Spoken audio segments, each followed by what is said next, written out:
Hey guys, welcome back. All right, so bit of good news. So I called Performance Automatics this morning, and I spoke with a gentleman named Bill. Told him the situation about how the bushing got tore up, and that the original drive shaft I had built was defective, and it tore out the bushing. And gave him the whole scoop. And when I got done, he agreed with what me and Marshall both thought, which was if that bushing got trashed, all the metal from the bushing would have went in the trans, and it would have ended up in the filter. He agreed with that. So I think we're all on the same page, and I think that's the case that we now know where the metal came from. It came from the failed tail shaft bushing that failed due to a bad drive shaft from some crappy shop that built it. Okay, so that's cool. So the other issue I was worried about is the flare on the 2-3 shift. Now I've researched this more, and I now understand at least how that can cause it. And I talked to him, and he agreed. He's like, yeah, that can cause it. Now, granted, last time I talked to him, he said he had another it could be wear on the main clutch that was more likely. But he still said that could have been the cause. And the thing is, it's easy enough to check, and especially with the trans out, it's super easy. The adjustment's actually on the outside of the trans. So I got his instructions for how to set it, and basically we're going to go to the shop, probably tomorrow, get a paint pen, mark exactly where that thing is, probably film it, and we're going to measure how that band is adjusted currently, and then we'll set it to the spec I was given. And the hope is that when we measure it, it'll be loose.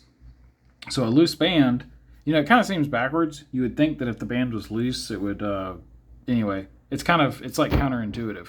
But basically, if that band is loose, when you shift to third, it basically goes, instead of going second to third, it goes from second to first. And then it goes to third. And that's why it flares. So we got our fingers crossed. We kind of looked out on the metal. It looks like that all came from the rear bushing. Now we got our fingers crossed that when we go check that band tomorrow, that it's actually loose. And that'll help explain, tightening that. If it's loose, tightening it'll either reduce the flare or fix it. And we got our fingers crossed that it fixes it and that it's loose. So I'll have that update tomorrow because I haven't even got to the shop to test that yet. But we do have good news. Or good news, bad news. Bad news, they told me it would be a 6 to 7 week lead time. When I talked to them today, he said it'd be 7 to 8 week lead time. They got 500 transmissions ahead of mine. That's awesome. So anyway, with shipping, that puts it at like a 9 to 10 week lead time. And I've had some bad luck lately with lead times getting pushed ridiculously. So I'm terrified that if I send them my transmission right now, I might not see it for, the best case is probably 2.5 months. I could totally see that turning into 4.5 months, which would put us at June, July, August, September, sometime in October. So we're going to roll the dice, depending on how you look at it, and we're going to put this back in the car. So I've got a new filter ordered, transpan gasket, the front bushing, and the front seal where the converter goes. All of that's ordered. I should have everything, I think, Friday. And the plan is we're definitely putting a new filter, new pan gasket, and we may change that bushing in the front. I'm having a hard time getting the pump out. Frankly, I think that's fine and it'll probably work, but I'm getting paranoid and I don't know. I think we're just going to change it. So I got to figure out how to get that pump out, but I've done it before. That's the sad part. But if I can get the pump out, I'm going to change that gasket, change the bushing seal on the front, and I'll feel better about it then, and hopefully that bushing isn't a source of metal. God, I guess I'm just paranoid about bushings now. But anyway, we're going to do that, and we're going to put this thing back in the car, and we're going to see what, get the band adjusted and see what happens. And fingers crossed that this gets us through the rest of the season, and then, we'll kind of go from there. So that's kind of the hope. All right, so let's look at our little list. We've actually got a lot of stuff. We haven't really been making much progress lately. Let me zoom some of this in. I should have been doing this a long time ago.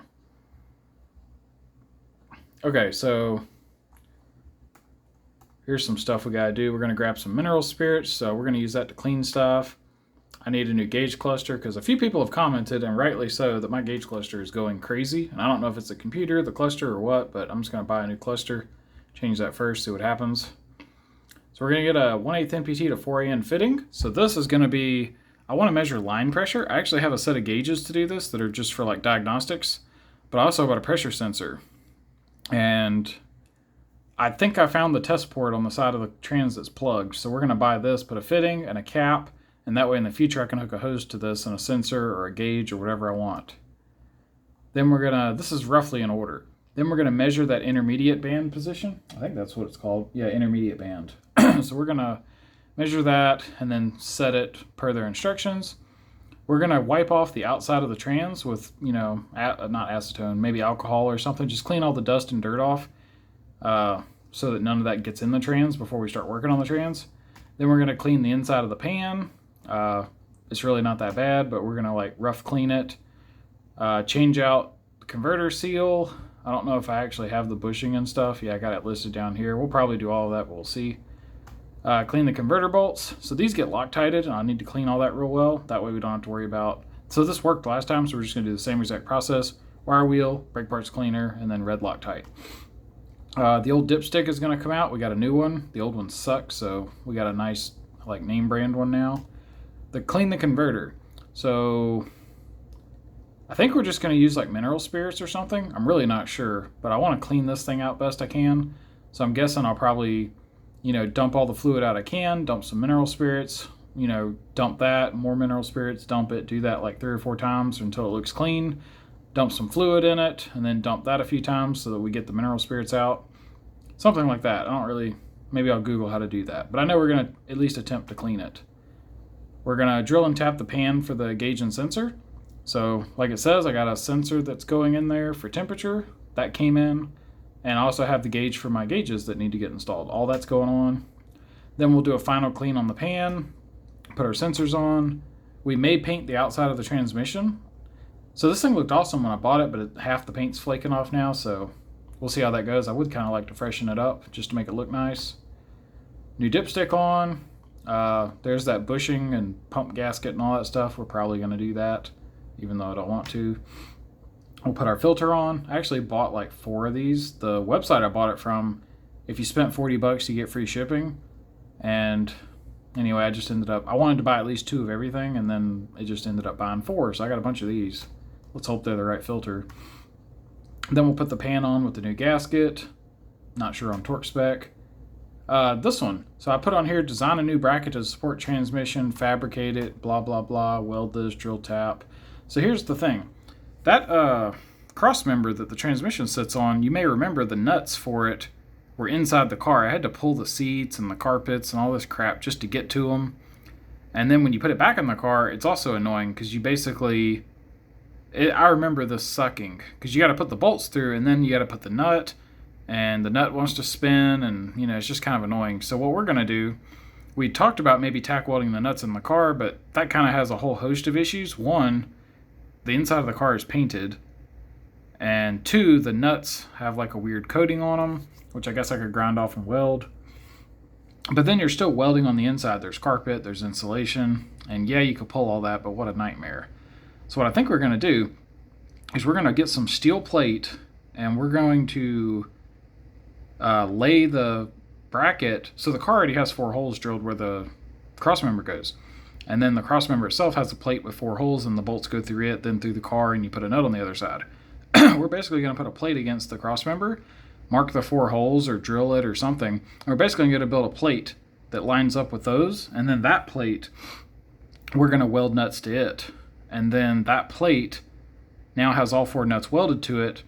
That plate will then get put in the car. We'll put the bolts through the transmission, or through the crossmember into that plate, and tighten all the bolts. And then I'm going to drill a couple more holes and then bolt that bracket to the car. So at this point, now I'll be able to unbolt the trans, and the crossmember can now be bolted and unbolted without accessing the interior of the car. And that little bracket I'm building will basically it'll be bolted to the body of the vehicle. And that's what holds the bracket in place, and then that makes removing and installing the crossmember, I don't have to pull the interior anymore. So this will we spent 2 hours pulling this trans last time. So this will take at least 30 minutes off of that process. So, and plus it doesn't require welding in the car, I can weld outside the car, so that's the idea. Sorry that took a while to explain, but that's definitely how we're doing that. Then we're going to fill the converter with fluid after it's all clean, install the converter, install our little fitting and cap, and somewhere down here is going to be actually put the trans in the car. We don't have a transmission jack yet, and crap, they're expensive. So, not sure on that because we almost dropped it last time, and it's going to be heavier if I put a converter on it. So, don't know. Not sure what we're going to do yet. I really don't want to spend the money, and even if I did spend the money, I'm not going to be able to install this on Saturday if I buy it because I'll be waiting because nobody seems to have it. So, we'll see what happens with that. But this is kind of our plan. Now, with the information we have, we're going to try to get this thing all patched back up and put back together. And, the worst case is we're going to put this together. Well, I guess the worst case, it could just totally not work for some reason. But the realistic worst case is that we put it all back together and it still has a flare on the 2-3 and maybe the pan gasket leaks or something. So we're basically right back where we were. And if that happens, I don't know, we'll go from there. At that point, with such long lead times, I might just buy the parts and try to rebuild it myself if it really does have a flare and something's worn out. I haven't built a C4, but I built a C6 like 10 years ago or something. Maybe longer than that. No, it was longer than that. That was anyway, blah, blah, blah. I've dug into one of these before and rebuilt one, so I'm capable of it, but I don't know if I want to get into that. But maybe, we'll see. Best case, this fixes everything, and then we can quit worrying about this. And this is really the only thing I was worried about behind the motor. The drive shaft's solid, the diff's solid, trans should have been, but, hopefully this gets it straightened out, and then we don't have to worry about any of this stuff. So yeah, that's the update. I don't know, if anything else pops up, I'll let you guys know, and y'all take it easy.